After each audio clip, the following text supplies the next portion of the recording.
Betting apps की आपने बात की, इसका जिक्र किया, अब तो बहुत जो है ना हम देख रहे हैं कि एक्शंस प्रॉपर लिए जा रहे हैं। डकी भाई और कुछ और लोगों को भी बुलाया गया है क्योंकि आप तो इंटरव्यूज करते रहते हैं। मजीद किन इन्फ्लुएंसर्स को तफ्तीश के लिए बुलाया जा सकता है? 2 खातीन का नाम सामने आ रहा था। इकरा कंवल का आया था। इकरा कंवल का नाम तो आ गया, उसके बाद अभी 2 पाइपलाइन में थे। ओके। उसमें एक तो बड़ी मारूफ इन्फ्लुएंसर हैं, टिकटॉकर हैं, जन्नत मिर्ज़ा का नाम ज़ेरे गर्दिश था। और उसके बाद एक और इंटरव्यूअर भी हैं, मैं जर्नलिस्ट तो नहीं कहूँगा लेकिन इन्फ्लुएंसर भी हैं और वो काम कर रही हैं, तो जानते हैं मतीरा, उनका नाम लिया जा रहा था। तो इस हवाले से जो हमारी गुफ्तगू हुई इदारे से, तो इन 2 खातीन का नाम अभी सामने आ रहा था। ओके, ठीक है जी। हाँ जी, आप बताइए ये गिफ्टर्स का क्या सिलसिला है? गिफ्टर्स का सबसे पहले जी मैं बताता चलूँ, ਜਦੋਂ ਦਾ ਇਸ ਭਾਈ ਨੇ ਮੇਰਾ ਇੰਟਰਵਿਊ ਲਿਆ ਨਾ ਮੈਂ ਤੁਹਾਨੂੰ ਦੱਸਣਾ ਜੀ, ਉਸ ਤੋਂ ਬਾਅਦ ਲੋਕਾਂ ਮੈਨੂੰ ਗਿਫਟਿੰਗ ਛੱਡ ਦਿੱਤੀ ਹੈ ਜੀ। ਹੁਣ ਲੋਕੀ ਮੈਨੂੰ ਤਾਨੇ ਮਾਰਦੇ ਨੇ ਸਿਰਫ ਜੀ। ਉਸ ਤੋਂ ਬਾਅਦ ਵੇਖੋ ਜੀ, ਅੱਗੇ ਗਿਫਟਿੰਗ ਹੁੰਦੀ ਸੀ, ਹੁਣ ਮੈਨੂੰ ਲੋਕੀ ਗਿਫਟ ਦੇ ਵਿੱਚ ਕੋਈ ਸਬਜ਼ੀ ਦੇ ਜਾਂਦਾ, ਕੋਈ ਟਮਾਟਰ, ਕੋਈ ਆਲੂ, ਕੋਈ ਵੈਸੇ ਕੋਈ ਆਟਾ ਦੇ ਜਾਂਦਾ। ਕੱਲ ਇੱਕ ਬੰਦਾ ਮੈਨੂੰ ਗਿੱਲਾ ਲਸਣ ਦੇ ਗਿਆ ਜੀ। Very unjustified. ਇੰਟਰਸਟਿੰਗ ਨਹੀਂ ਭਾਜੀ, ਤੁਸੀਂ ਛੱਡ ਦਿਓ। ਤੁਸੀਂ ਬਹੁਤ रेहान गिफ्टिंग मैं ज्यादती है। वही वेरी इंटरेस्टिंग। रेहान, इतने बड़े बड़े स्टार्स, सेलिब्रिटीज बैठते हैं टिकटॉक लाइव पे जी, ये गिफ्टिंग उन्हें क्यों नहीं होती इस तरह से? ये सवाल आप वैसे मुझसे पूछते ना, क्योंकि ये मैं लीडर हूँ, मैं लेजेंड हूँ, मैं डॉन हूँ इसका टिकटॉक का। तो मैं आपको बताता चलूँ जी, जो स्टार्स बड़े बड़े बैठे हैं वो हमसे छोटे स्टार हैं। आप जरा इनकी ज़हनी साख्त का अंदाजा लगाएं। He is flying so high. तो मुझे इनके बारे में किसी ने बताया, इनके एक गिफ्टर ने बताया, कहते दुबई में एक इवेंट था और उस इवेंट में बॉलीवुड के एक बड़े स्टार संजय दत्त साहब आ रहे थे और हमने इनको कहा कि संजय दत्त के साथ आपको बिठाएंगे। तो इन्होंने कहा मैंने संजय दत्त के साथ नहीं बैठना, संजय दत्त को फेम मिल जाएगा।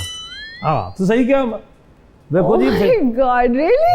आप इनकी ज़हनी साख्त का अंदाजा लगाइए। टिकटॉक पे हम बैठते हैं, वहाँ पे गिफ्टिंग होती है, बड़े बड़े, ये आप नहीं कर सकते। मारो बब्बर शेराज जी, शेर दे बच्चा, ये कर सकते हैं आप? नहीं, मैं नहीं कर सकता, कभी नहीं कर सकते। इसके लिए मुझे 100 साल चाहिए। नहीं कर सकता सर। देखो ये कौन आ गया है, डॉन, मैं हूँ डॉन, डॉन, मैं हूँ डॉन। ले जी, इनकी कमी थी, ये भी आ गए। आप कैसे हाजिर हुए जी? डॉन हमें जिथे मर्जी जा सकना, डॉन को पकड़ना मुश्किल ही नहीं, बहुत सौखा है, क्योंकि डॉन दे गिट्टे गोडे रह गए। आईना गर्द गर्द कैसा है, रंग चेहरे का जर्द कैसा है, काम घुटनों से जब लिया ही नहीं, फिर ये घुटनों में दर्द कैसा है। ओए ओए।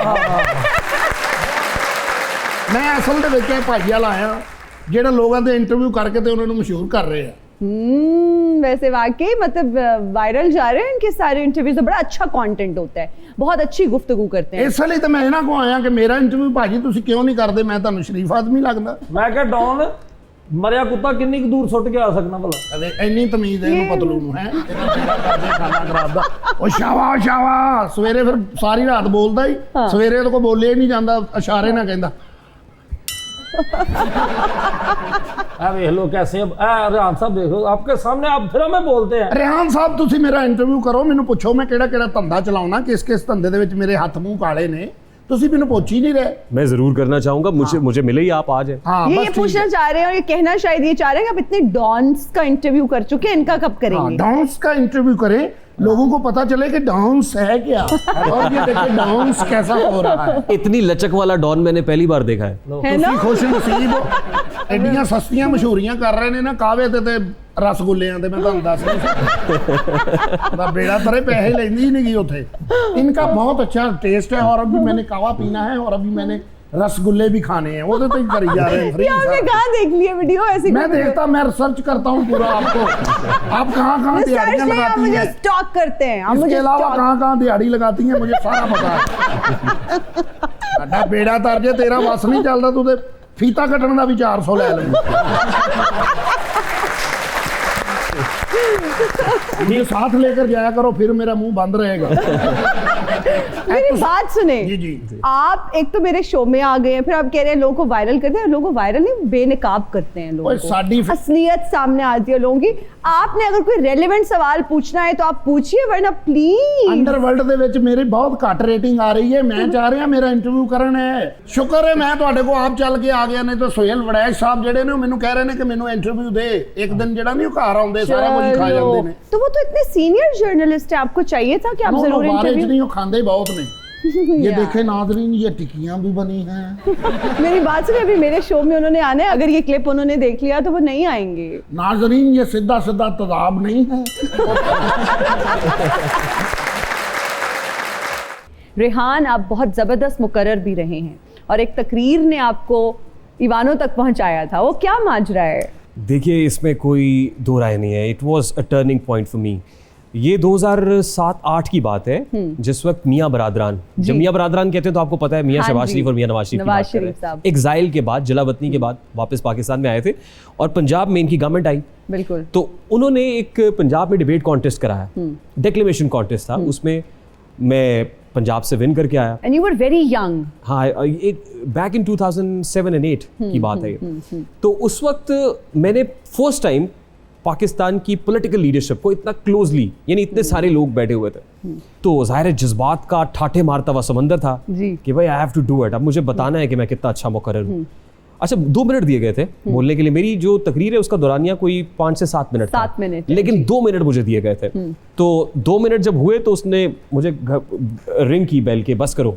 मैंने कहा घंटियां ना बजाओ, मैं यहाँ से चला जाऊंगा, मगर मेरी आवाज इस शोर सदा में गूंज तो लेने दो। अरे वाह। अच्छा, मेरे पास उस कैम कॉर्डर की रिकॉर्डिंग है, तो फिर मियाँ बड़े वाले मियाँ साहब ने कहा कि इसको, इस लड़के को बोलने दो। फिर मैं बोलता चला गया। जब मैं वो तकरीर करके उतरा था, एक साहब ने मेरे कंधे पे हाथ रखा और कहा कि मियाँ साहब कह रहे हैं तकरीर लिख दो। हाँ। मैंने कहा कौन मियाँ साहब? पीछे मुड़ के देखा तो बड़े वाले मियाँ साहब ने ऐसे सर हिलाया। मैं समझ गया कि लिखनी पड़ेगी अब तो जी। मैंने कांपते हुए हाथों के साथ लिखना शुरू किया और पसीना उसके ऊपर गिर रहा था। Oh God. तो मेरे एक दोस्त होते थे अखबार में, वो मेरे पास आया और उन्होंने कहा कि यार आपने इस पे अपना नाम, अपना नंबर, अपना घर का पता, अपना ईमेल आईडी सब लिख देना है। मुझे नहीं पता था ये क्यों कह रहे हैं। खैर, मैं एक हफ्ते के बाद अपने घर में बच्चों को पढ़ाया करता था। मेरे घर में बच्चे पढ़ने के लिए आए हुए थे। इसी दौरान मुझे कॉल आती है, अस्सलाम वालेकुम जी, मैं डॉक्टर आसिफ किरमानी बात कर रहा हूँ, पर्सनल सेक्रेटरी मियाँ नवाज शरीफ। मेरी जाने वाला डॉक्टर आसिफ किरमानी कौन है जी? तो कहते रेहान साहब, वो आपने ईवान इकबाल में तकरीर की थी, कुछ पॉइंटर्स थे, कंपोज फॉर्म में मिल जाएगी? मैंने कहा जी मिल जाएगी। कितना टाइम लगेगा? मैंने कहा 3 से 4 दिन लगेंगे। उन दिनों कंपोजर्स, अब तो आप घर पे खुद ही टाइप करके प्रिंट निकाल लेते हैं ना। मैंने कहा कि 3 से 4 दिन में। नहीं 3 से 4 दिन ज्यादा, मियाँ साहब बात करेंगे। मियाँ साहब ने फोन लगाया, अस्सलाम वालेकुम रेहान साहब, क्या हाल है? मैं अपनी सीट से उठ के खड़ा हूँ। फिर मैं फैमिली में चला गया, मैंने उसका स्पीकर ऑन किया। मैंने कहा घर वाले मानेंगे नहीं कि इसको मियाँ नवाज शरीफ साहब फोन कर रहा है। मैं एज ए यंगस्टर और इंजीनियरिंग का स्टूडेंट, और वो कहेंगे ये मुंह और मसूर की दाल। खैर, मैंने वो स्पीकर ऑन किया। उन्होंने कहा आप क्या करते हैं? मैंने बताया मैं इंजीनियरिंग का स्टूडेंट हूँ। अब्बा क्या करते हैं? कहा ये वो सब। मुझे बहुत पसंद आई। कितनी देर में पहुंचाएंगे? मैंने कहा सर आधे घंटे में आई। बच्चों को मैंने कराई छुट्टी। हमारे वो मेन लिंक रोड के ऊपर एक शबनम सेंटर है, वो कंपोजर आज भी मुझे जानता है। मैं उसके पास गया, वो कंपोज कराई। उन्होंने कहा आप हमें फैक्स भी कर दे इस नंबर पे, ईमेल भी कर दे। मैंने फैक्स भी की, ईमेल भी की। फिर उसके बाद शुक्रिया की कॉल आई मुझे। तो ये एक अच्छा, उसके बाद बहुत सारे ऐसे इनिशिएटिव्स थे जैसे लैपटॉप डिस्ट्रीब्यूशन और ये वो, उनमें कहीं ना कहीं हमारा भी कोई ना कोई कंट्रीब्यूशन रहा।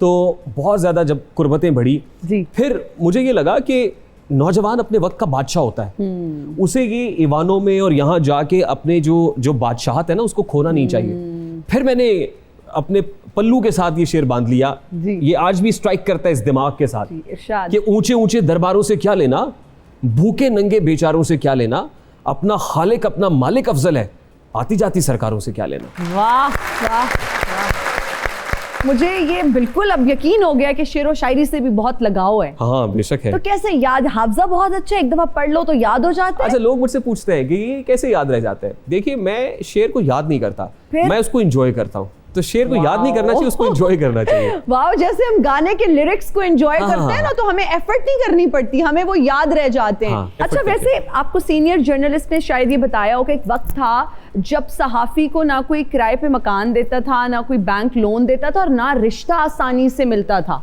हाँ, ये तो पुरानी बात नहीं है। ये अब भी आप बैंक से लोन लेने के लिए जाएं तो वो कहते हैं कि आपका नेगेटिव प्रोफेशन है।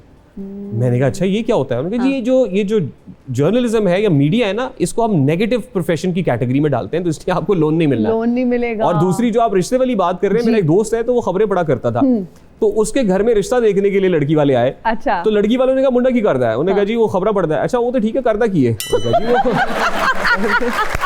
कहते खबरें पढ़ता है। ठीक है, लेकिन करता की है? अब वो जो है ना, कन्विंस करने के लिए बड़ा टाइम लगता था कि यार आपके लिए ये प्रोसेस आसान था? मतलब इसमें कोई मुश्किलात आई? I always took it as a passion. मेरा तो ये पैशन था। शादी के पर्सपेक्टिव से मैं पूछ रही हूँ कि मैं तो मतलब आई मीन ये ऐसा कोई मेरे लिए कोई अपहिल टास्क नहीं था। अरेंज मैरिज मुझे तो लगता है कि ऑटो पे ही लगा हुआ था सब कुछ। अच्छा, ऑटो पे ही लगा हुआ ऑटो पे ही हो गया सब